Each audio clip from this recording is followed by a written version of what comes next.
Us, what are the implications of this new rule for foreign and Chinese companies? Well, I think the impacts could potentially be huge because this is very blunt and very wide-ranging. But if you look at the experience of other countries with similar legislations like the EU and UK, actually their actual impact was more limited because the firms were too dependent on U.S. markets. But here we are talking about China here. So it might be a different story for Chinese firms because Chinese firms can afford to be less dependent on U.S. market.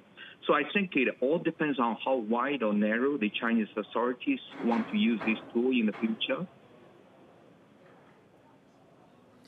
Henry, you point out that unless it's absolutely necessary, do not mention, in case they are looking to terminate, of course, their contract or refuse to deal due to compliance issues with U.S. sanctions. Why is that illegal advice? Well, because, see, if you tell a Chinese counterpart that you are terminating a contract or refuse to deal with them because of compliance with some U.S. sanctions, they are under obligation under these new rules to report to the Chinese authorities within 30 days. And then the Chinese authorities are going to take some action. And then depending on the results, they could take counter action against the foreign party. So here, my advice is basically for any foreign party to be very careful. And if you can afford not to say it, do not mention that your actions are in compliance with U.S. sanctions. Try to find other reasons that probably would be much better. Henry, what is the specific mechanism that China and its legal team will be putting in place to enforce this law?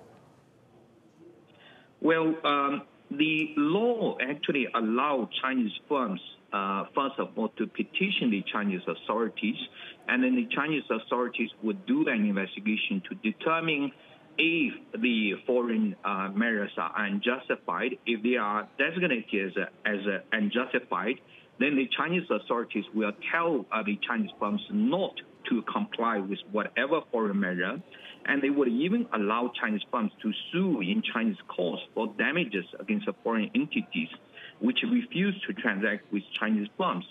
And even if, let's say, your foreign counterpart gets, let's say, a foreign court judgment against you, you can again sue in Chinese court to invalidate the foreign court decisions.